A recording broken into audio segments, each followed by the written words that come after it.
Hello नमस्कार दोस्तों। आज हम आपके लिए लाए हैं आपके अपने चैनल अपना ग्रुप हिंदी समाधान पे। हम कल वाक्य के 3 भेद पढ़े थे रचना के आधार पे। आज हम लोग पढ़ेंगे वाक्य के भेद अर्थ के आधार पे। तो हम देखते हैं वाक्य के भेद अर्थ के आधार पे 8 प्रकार के होते हैं। कल हम आपको बताए भी थे कि आप से 8 यानी अर्थ के आधार पे पूछेगा तो आप बताइएगा 8। तो देखिए आज देखते हैं कौन कौन से वह भेद हैं। तो देखिए विधिवाचक या विधानवाचक वाक्य, इसमें क्या कह रहा है, वाक्य में किसी बात या कार्य के होने का बोध हो उसे विधिवाचक या विधानवाचक वाक्य कहते हैं। जैसे रोहित लखनऊ जाएगा, मोहन ने भाषण दिया, मैं नहा चुका हूँ। तो इसे यानी देख सकते हैं सिंपल ये वाक्य होता है, इसमें कोई दिक्कत नहीं होती है। अब अगला हमारा दूसरा नंबर का होता है निषेधवाचक वाक्य।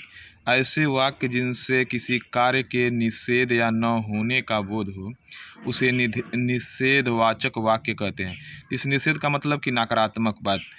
मैं बाजार नहीं जाऊंगा, मैं नहीं नहाया, रात को बिजली नहीं आएगी। तो देख सकते हैं इसमें नहीं का प्रयोग किया है, यानी निषेध मतलब कि नहीं।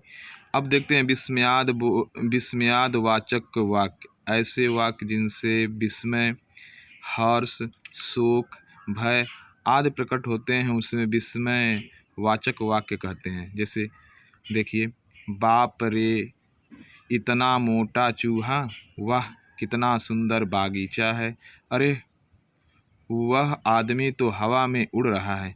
आपको देखने से इसमें आश्चर्य का बोध होगा, खुशी का होगा, दुख का होगा। ऐसे वाक्य जो होते हैं आपका विस्मयवाचक वाक्य होते हैं। देखिए चौथा है संदेहवाचक वाक्य। ऐसे वाक्य जिसमें कार्य के होने या न होने के प्रति संदेह या संभावना प्रकट होती है संदेहवाचक वाक्य कहलाता है। जैसे देखिए, शायद कल वर्षा हो जाए, संभवतः प्रधानमंत्री उद्घाटन करने आए, राम घर पहुंच गया होगा, उसने पुस्तक पढ़ी होगी। अब देखिए सभी वाक्यों में संदेह है, संभावना व्यक्त की जा रही है, इसीलिए इसे संदेहवाचक वाक्य कहते हैं। अगला देखते हैं आज्ञावाचक वाक्य। ऐसे वाक्य जिसमें आज्ञा, अनुमति, निवेदन, आदेश आदि का पता चलता है उन्हें आज्ञावाचक वाक्य कहते हैं। जैसे देखिएगा इसमें, तुम स्नान करो, तुम स्नान करो। देखिए आज्ञा दी जा रही, कृपया हस्ताक्षर कर दीजिए, मेरी आँखों के सामने से हट जाओ। तो अब देखिए किसी तरह से जिस तरह से भी बात की गई उसमें सब में आज्ञा की ही बात की गई, आज्ञा ली गई, आज्ञा दी गई है। आगे देखते हैं संकेतवाचक वाक्य। ऐसे वाक्य जिनसे किसी न किसी शर्त के आधार पर क्रिया के करने या होने का पता चलता है उन्हें संकेतवाचक वाक्य कहते हैं। जैसे यदि पेड़ लगाएंगे तो वायु शुद्ध होगी, यदि तुम चलो तो मैं भी चलूं, तुम न बचाते तो वह डूब जाता।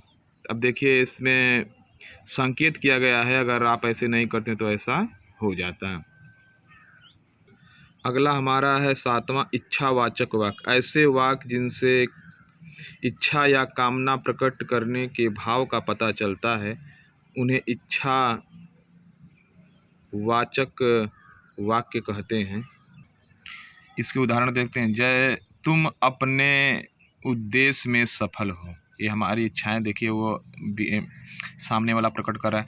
वह परीक्षा में उत्तीर्ण हो, काश संगीत प्रतियोगिता में मैं चुना जाता। तो अपनी इच्छाएं इसमें जाहिर कर रहा है।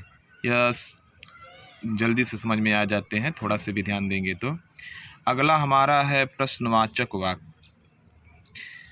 जिन वाक्यों द्वारा प्रश्न करने का भाव प्रकट हो उन्हें प्रश्नवाचक वाक्य कहते हैं।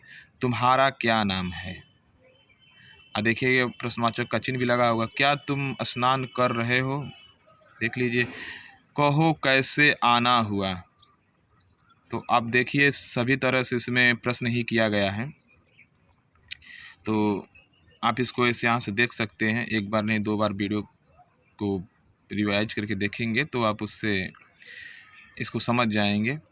तो हमारी वीडियो आपको कैसी लगती है प्लीज़ लाइक करिए, शेयर करिए, सब्सक्राइब करिए और अपने दोस्तों को भी इसके बारे में बताइए और कमेंट ज़रूर करिए। धन्यवाद। जय हिंद।